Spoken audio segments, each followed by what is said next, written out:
Husker fans, Sam McKewon with the Omaha World-Herald and Husker Extra. Matt Rhule is Nebraska's new head football coach, and that was announced this morning around, 8:45, 8:50 in the morning. Rhule will be announced or be introduced as the head football coach Monday at the Hawks Championship Center. I think that's a nice move by Trev Alberts to kind of give people who are coming back from a Thanksgiving holiday the weekend to do that, so they didn't have to bring people in on an additional day. So that's going to be on Monday. So we're going to have a little bit of a lag time here on Sunday where we'll get to kind of process Matt Rhule as the head coach, be able to do that the rest of today as well. I think the timing was designed to get Matt Rhule on College game day, which he was just a few minutes ago. He's at a beach, Cape May, and he's been kind of tweeting from there over the weekend. And Rhule's comments, he's really good at talking. Okay, so let's be clear that Trev Alberts said that kind of warned and cautioned against in September winning the press conference. Guess what? Nebraska's going to win the press conference on Monday. Matt Rhule is a terrific talker, the son of a preacher. He has always been a good communicator. It's one of his strengths, very good with the media. That part's going to be very positive, I think, for Nebraska. They're going to like what they get in that circumstance. The 8-year contract speaks to the magnitude of what Nebraska believes or Rhule believes to be the rebuild. That's a long time. A lot of times contracts, the top end is 7.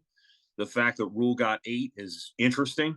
It again speaks to the kind of commitment he wanted from Nebraska to do things his way.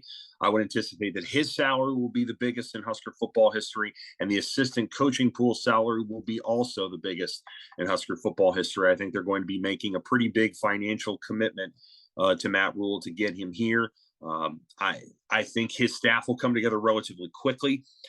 There are a lot of guys who are Matt Rhule guys, some of whom still work for the Carolina Panthers.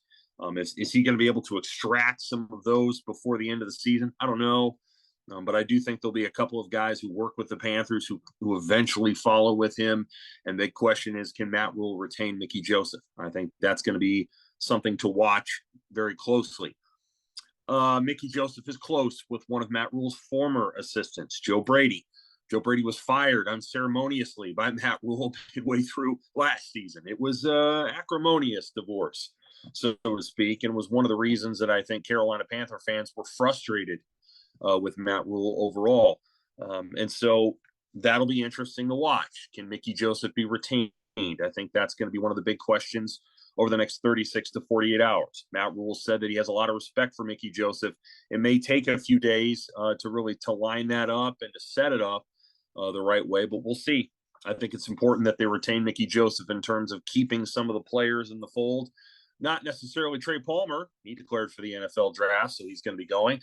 But maybe some of the other guys who are younger, who have attached themselves or feel very close to Mickey Joseph, especially some of those younger additions at receiver. Who is Matt Rhule? Well, in doing some research over the last, 48 to 72 hours, I'm gonna say a name, and I don't want people to freak out when I say it, but he's a little bit like PJ Fleck. I think the thing that I would say about Matt Rhule is he puts that in a package that's a little bit more down to earth and a little bit more low key, just a little bit more low key than PJ Fleck, but they're similar. They both have a lot of slogans, a lot of sayings. They both have, I'd say, a very process-oriented way of going about things. They talk about process a lot. They talk about what they want from their student athletes, what relationships they want to build. They both have sayings, right? Obviously, PJ Fleck has rowed the boat. We'll see which one Matt Rhule trots out on Monday, but 1% life is 1% better. Getting 1% better every day. DBO, don't beat ourselves, is another one that he likes. He likes to play ping pong, and his players like to tell him not to beat himself, DBO, when he has bad serve. And then another one is OOU, one of us. So that's just a cultural thing that he puts in place. He's got a lot of, I don't know if rule is the right word, but he's got a lot of touch points and structures and strictures that he believes in, things that he will try to install when he gets to Nebraska. He's a big culture guy. There's a lot of things he believes in that he's going to want to try to imprint on the team early on. I think he takes over a roster that does know how to work. I think they work relatively hard. They don't know how to win. Even though they beat Iowa yesterday 24-17, Nebraska's really struggled to figure out how to win, and they don't manage games that well. I think game management was a problem for Scott Frost and Mickey Joseph until yesterday, when I thought he managed the game fairly well at the end. Mickey Joseph wasn't a great game manager either. So that's something that Matt Rhule has to bring to the table for the Huskers. Well, here comes the sprint, right? So they'll have the press conference on Monday, but then so many other things will have to fall into place quickly. Rhule will have to meet with the roster over the next week and try to get an assessment of which guys he'd like to keep or lose. He's going to have to meet with Mickey Joseph and see if Mickey Joseph will stay on. He's going to have to begin to build together his staff, and that's going to take some time. He has to reach out to the recruits. Nebraska does not need to get a bigger recruiting class. They need to keep what they have. If they lose a couple, so be it.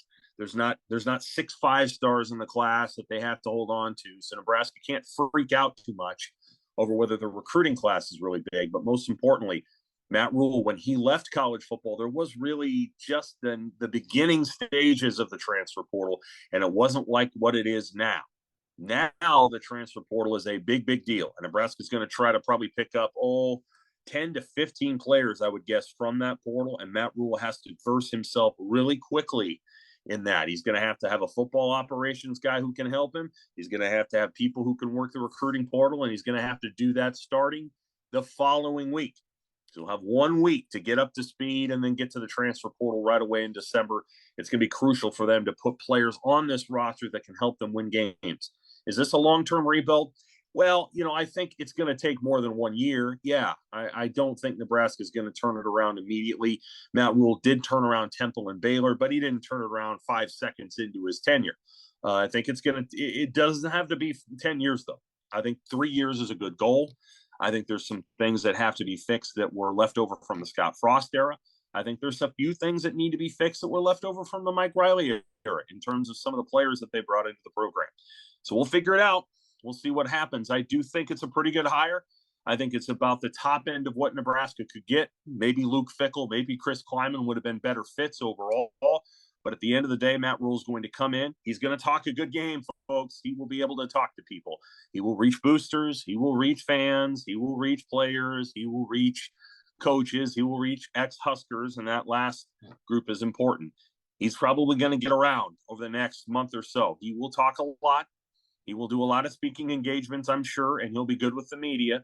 So that part he can do. Can he win football games? We won't know for a little bit of time, but I think the track record is decent enough. Trev Alberts completed the search. He picked up Matt Rhule, and I think at this moment, just based on what we know about Rhule and what he's done in college, not the pros, but in college, I think you have to give this hire about a B+. We'll find out where it goes from here. Okay, I'm Sam McKewon with the Omaha World-Herald and Husker Extra. Thanks, Husker fans.